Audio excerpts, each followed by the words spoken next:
Hey, and welcome to Where All the Ladies At. This is Monday, and that means that it's Myth Edition.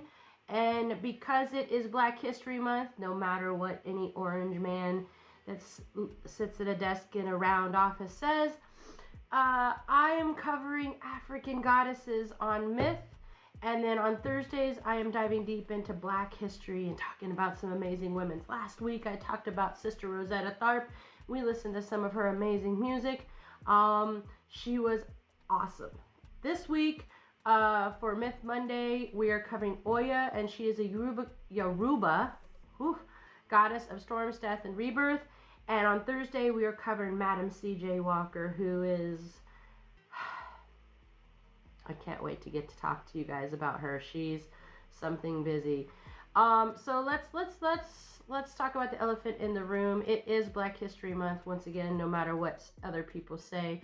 And I do think it's important for us to acknowledge the culture, the history, and the contributions that Black women and men have made. But because I am a feminist-centric podcast, we are only looking at the women. Now, there was plenty of men out there, plenty of amazing men out there, Black men and men of color who have contributed. But, you know, women, once again, I don't think I can keep this podcast political free anymore. It just doesn't feel right. And if that means that you guys don't want to watch that, that's fine. I understand completely, but you know, you have that right. But there are so many people that are being erased, marginalized even more, among them people of color, specifically Black and Latinos. Women are getting marginalized. So next month is Women's History Month. And once again, no matter what the man that thinks he is in power says, it is Women's History Month. And we are going to dive deep into more women. And I'm going to continue celebrating these marginalized communities. And that includes Asian Pacific Islander History Month. That includes Pride Month. That includes everything you can think of, because these people deserve to be seen, and they are a valuable part of our history, and they are a valuable part of our lives. And so if that's something that bothers you, then I'm sorry, but that's just who I am. Speaking of who I am, I'm Kim. I'm your host. This is Where All the Ladies At. It is a podcast that celebrates women in history that maybe didn't get the credit they needed. And I spend a lot of time trying to figure out where the fuck all the women went, because we are half of the population, and yet only a handful of us made it into the history books. It's fishy. It doesn't seem right. Maybe there's a word that's coming to mind: patriarchy. So this is what I'm doing. I am a writer. I am a history nerd. I am a lover of everyone. And I believe everyone deserves to have the freedom to be who they are, love who they love, and worship who they worship. And everybody deserves human rights. And kindness is not a sin. Neither is empathy. And I'm not a Christian, but empathy is definitely not a sin. So that's my little spiel. I'm going to get down off the soapbox. We're going to talk about OH-yah, the Yoruba goddess of storms and death. But before we do, let me remind you that in the description box, you can find ways to get a hold of me. You can also find ways to support the podcast. At the very least, if you would just please like, comment, share, follow, all that kind of good stuff. It gets me out there into the universe, and hopefully we can create a community where everybody gets their time in the spotlight like they deserve. Also, there is a link to the Medium publication that goes with this podcast, and there is a link to my other podcast, which is called Our Mystic Road Trip. There I talk about mysticism, spiritualism, magic, things like crystals, ley lines, herbs, chakras, all kinds of stuff like that. We might get into some of the more controversial conspiracy kind of stuff, like cryptids and that kind of stuff as well. But it's just basically a place where I am trying to learn as much as I can about spiritualism, mysticism, and magic, and I want to share it with you guys. It's what I do here. I love to share with you guys the stuff that I learn, the cool ladies that I find, the amazing mythologies and legends that maybe don't get as much play. You know, I think when it comes to mythology and legends, we know so much about the Greeks, the Egyptians, the Norse.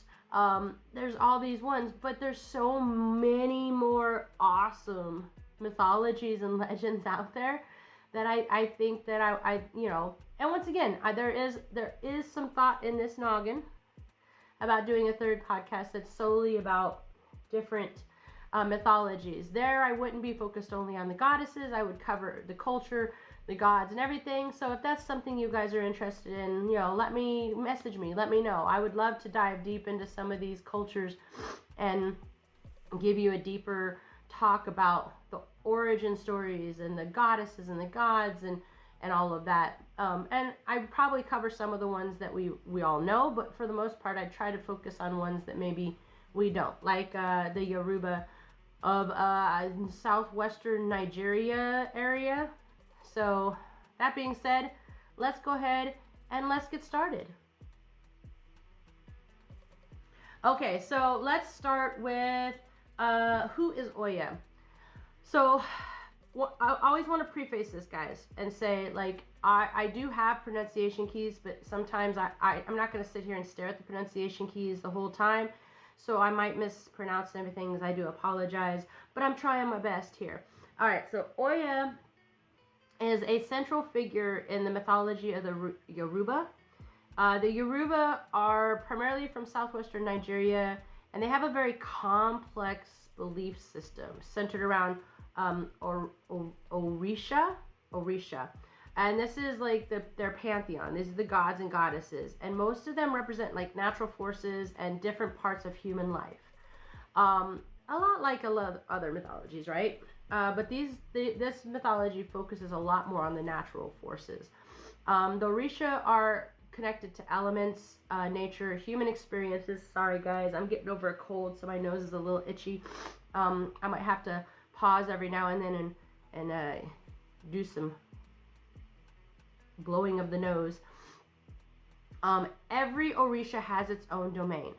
So OH-yah is considered one of the most powerful Orisha. She is fierce, she is independent, she is transformative. She has a wide range of things she's in charge of. She's often called upon for like guidance and protection during times of change and upheaval. The name itself is translates, if I'm right, and this is the information I have, to she who tore, or she who is the guardian of the winds. It's basically her name really talks about her dominion over the natural forces of wind and storm. If you think about wind and storm, they're both destructive, and there's a renewal energy to them as well, right? It can also be, her name can also be translated to she who is the guardian of the marketplace, or she who guards the space between the living and the dead, which is why she's also in charge of the cyclical nature of life and death. She is the goddess of storms for sure. She is a guardian between realms. She is meant to ensure the smooth transition between the living and the dead, kind of thing. Her name also evokes kind of this idea of force that is both destructive and life-giving, right? That's pretty common theme when it comes to mythology. When you hear her name, it's OH-yah. It's almost like the wind, right? And you can feel the power. It's amazing. So as I said, OH-yah is the goddess. She is the goddess of storms, wind, death and rebirth, I believe, is also in her. Yeah, death and rebirth. So I had to check my notes to make sure. She is soft and gentle, but she's also powerful, right? strength, change, renewal, all those things. This is what she has influence over. When it comes to storms, that means she's in charge of like the wind, the lightning, and all of that. She's often depicted with like violent storms, tornadoes, and hurricanes, and winds that kind of whip around the land. So she always sometimes has that imagery. Her power is wild and untamed, but also beautiful and embracing. You know, it's natural cycle, which is a big theme in most of the old cultures and religions. I think where the change for her comes is the fact that she is not only storms but also death. OH-yah serves as the guide who kind of helps to navigate that transition, as I said. She opens the gates to the underworld and ensures that souls pass through safely. I want to make sure, moving from one state of being to the next. Death isn't something to dread in the realm of OH-yah. Like, it's not, and I think you find that in a lot of the older cultures and the older religions, is that death wasn't something to fear. There was no punishment. Well, there was, but there was no like punishment to be had after death. You just moved on. It was a fact of life, you know. And as much as I think the Christian religion is beautiful, I think when it started to be like, if you were bad, you go to hell, and if you're good, you go to heaven, I think that kind of changed the way people looked at death. And it became something to be more afraid of. And that's just my opinion. That's just how I see it. The thing is, with most of the old religions, when you think about death, you also think about rebirth, right? It's a transformative name. It's like the end and then the beginning, right? If you think about it, it actually makes sense that a storm goddess would be like this, because if you think after a storm, like new things emerge, right? And I think that's beautiful. It's a cycle of change and growth and all that kind of good stuff. So you might think to yourself, like, she's this powerful storm goddess, right? First of all, I'm not gonna lie, when I first started reading about her, and this is how much of a nerd I am, the first thing that came to mind, if you're a comic book nerd, you know where I'm going. The first thing that came to mind was Storm from the X-Men. Like, just that image. That's how in my mind I was pitching her at first, right? And I don't think that's necessarily a bad image to have of her. She is usually pictured as a very beautiful woman. She's very powerful, though. She's there, you know. She's portrayed as kind of like this tall, really commanding woman with features that are like exude strength and independence. Her also shows like flowing wild, her hair, and this is because of the wind, right? You want the wind to glow in their hair. Her hair seems to move with life of its own in some of these things. They also sometimes have her having a crown of fire or lightning, which is badass. I would dig that. And this is meant to go over storm and death, obviously. Fire elements are a big part of the process, right? So if you think about lightning and all that stuff, there's fire involved. OH-yah also talked about how like dynamic flowing clothes as well. Her robes and skirts are frequently depicted in bold colors like purple, red, maroon. The colors are represented the fiery nature. So if you think about the colors, right? Her look is not just aesthetic, right? Of course, goddesses are going to be beautiful. That's just kind of the name of the game. It doesn't matter which mythology you're going to. But because everything about her is meant to reflect her dominion over the elements, it plays a big part. You know, the flowing robes and skirts are meant to like symbolize the wind she controls. The vibrant colors is all about the transformation and representing power and passion and change. Also, sometimes she is shown holding a sword or a whip, and those obviously represent her ability to cut through obstacles, destroy things. It's a transformative weapon, you know.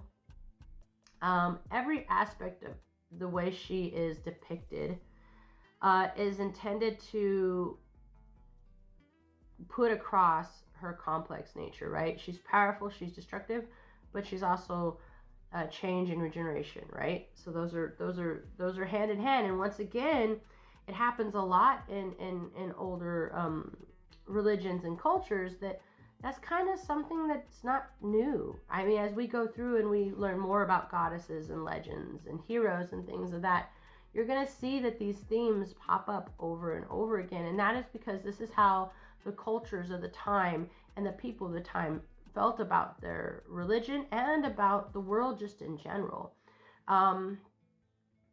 We have lost a lot of that wisdom and a lot of that strength and resilience. Not that we don't have it still. Trust me. Humans are very strong and we're very resilient. But I think when it comes to like the culture and the traditions and that kind of thing, I think a lot of the older religions, a lot of the older cultures had a more resilient and hopeful, actually, outlook on life itself. I think we've become a little jaded. And that's just my opinion, guys. That's really just my opinion. But just looking at the world, that's kind of how it feels to me. So, she's the goddess of storms and death and rebirth, right? So how is she worshipped? So her worship is very much about the Yoruba culture. She holds a central place, of course. She's mainly venerated, though, in West Africa, particularly in Nigeria. So the Yoruba tribe covers more than the southwestern Nigeria area, but her worship itself does tend to be more generalized in that area.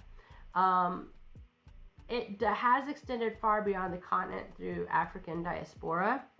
And so you may find people talking about her even in the US, particularly, I would imagine, I didn't really look too deep in this, but I would imagine like in the South where there was a large African community, brought there via kidnapping and enslavement.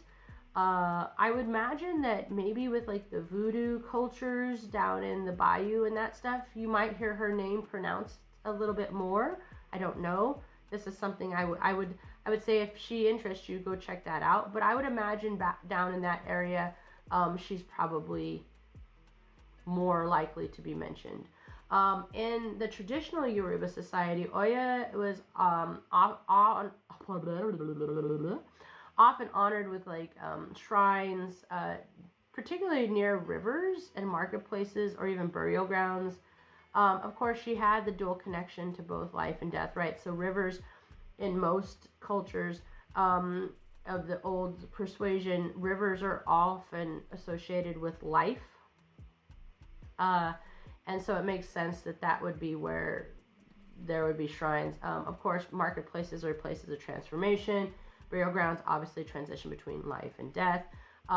If people were seeking her protection, they would often just leave food or herbs or incense, sometimes animals. This is kind of the typical, what's the word I'm looking for? My brain goes. Offerings. That's what I was looking for. And they were kind of just meant to honor her and request her favor, right? Some places did rituals and dances, of course, to invoke her power, prayers, of course. Her followers really believed she was a fierce, transformative energy. And so they really felt that she could help them navigate challenges, whether it was emotional or physical or just like a transition in life. After the transatlantic slave trade, the Yoruba religious practices spread throughout the Americas. It does look like it was, I did a little bit deeper diving. In the U.S., I would imagine, yes, in the southern states you probably have, but primarily Brazil, Cuba, and the Caribbean, this is where they were taken. They brought the spiritualists with them and used different names such as, I guess, there's also Yansan. I hope I'm pronouncing that right. Please, I respect everybody. really became important in the Afro-Brazilian religion, Candomblé, I think that's how you pronounce that, and the Cuban tradition of Santeria. So she can be seen in those areas. And there is a large Santeria group in southern, like in Florida and in the South, where there's large Cuban communities. Yeah, I think she's still around. She still gets honored, obviously. In Candomblé and Santeria, rituals that are dedicated to Oya involve music and drumming and dance. They believe by invoking her, of course, that she can bring positive change, weather life storms, and all that kind of stuff. And that's pretty cool. So I've really gotten into this one section where we talk about archaeological findings. And of course, with historical figures, I'm talking about proving that they were real people, right? When I'm talking about mythology, what I really like to look at is where we've found references to worshiping her, and then what was around that area. So her presence has been kind of found through sacred art, ritual objects. Archaeological evidence from ancient Yoruba cities and villages kind of suggests that Oya was honored in places where natural elements like rivers and other bodies of water met human settlements. We've covered that. Particular rivers, and because, like I said, she was in charge of like guiding souls between the realms, and water is a conduit to that for sure. A lot of these sacred sites were not just places of worship, but represented the cyclical nature of existence that Oya embodies. Pardon me. Shrines dedicated to Oya were often located near rivers. Like I said, shrines that they found dedicated featured symbols of wind, lightning, water. That makes sense, right? These symbols could be seen in various forms, including carvings, murals, ritual objects, and these were all obviously crafted in her honor. Water is the force and cleanse and renew is another key symbol that you see around a lot of Oya stuff. In addition to shrines, a lot of artifacts were found on sites across the Yoruba region. I want to make sure I'm saying all this stuff. So ritual objects discovered in these places often depicted symbols associated with power, like we said. Other artifacts, including sculptures of female deities holding weapons or symbols of death and rebirth, may also represent Oya. In these ancient artworks and objects, we can see Oya's influence etched into the fabric of the Yoruba belief system. So there is some stuff out there about her, nothing in particular, but just some stuff focused in. Okay, guys, so now it is my other favorite time, and that is story time. So, as per the usual, guys, grab your beverage of choice, whether that be a cocktail or a hot cocoa. Grab yourself a blanket, get curled up, and let's learn a little bit about Oya. We're going to talk about her legendary relationship with Shango, the god of thunder. The two were married, and it wasn't all sunshine and rainbows, guys. So let's see. The myth of Oya and Shango. Once upon a time, Oya, the fierce and independent goddess of winds, storms, and transformation, was married to Shango, the powerful god of thunder. Now Shango, with his booming thunder and striking lightning, had a bit of a swagger about him. He was proud, really proud. He loved to show off his power, thinking that no one could compare to his might. He believed he was the strongest of all the Orisha, the pantheon of gods and goddesses in Yoruba mythology. But Oya, well, let's just say she wasn't about to let him steal the spotlight when it came to the forces of nature. So one day, after listening to Shango's constant bragging and about his thunder and lightning, Oya had had enough. After all, she was the goddess of wind and storms herself, with the ability to whip up hurricanes, tornadoes, and lightning. She wasn't about to sit back and let Shango think he had the market cornered on powerful storms. So Oya, with her eyes flashing like the very lightning she commanded, decided it was time to show her husband who was truly the boss of the elements. With a deep breath, Oya gathered her winds, called upon her storm spirits, and summoned a mighty tempest that ripped across the sky. Lightning flashed so bright it lit up the entire heavens, and thunder rolled through the land louder than anything Shango had ever created. The storm was so fierce that even Shango himself, yes, the god of thunder, trembled before it. For the first time, Shango felt the raw, uncontrollable power of Oya-'s wrath, and he realized that his thunder might not be the only force that could command respect. But here's the twist. Oya didn't unleash the storm just to destroy everything in her path. No, she wasn't about chaos for the sake of chaos. She was the goddess of transformation, not wanton destruction. After the tempest had raged, and Shango had witnessed the full force of her power, Oya did what only a truly wise goddess would do. She calmed the winds, she stopped the lightning, and returned peace to the land.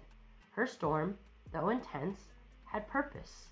It cleared the way for renewal, a perfect balance of destruction and creation. Humbled by the immense power and mercy Oya had shown, Shango came to realize that the forces of nature didn't belong to him alone. Oya, with her incredible might and grace, was his equal. From that day forward, the two of them ruled together, each respecting the other's domain. Oya's storms had been a reminder to Shango and to everyone that sometimes even the mightiest need a little reminder who's really in charge. Together they ruled with a balance of power, each playing their role in the never-ending cycles of creation, destruction, renewal that kept the world in motion. And that's Oya, guys. That's the story.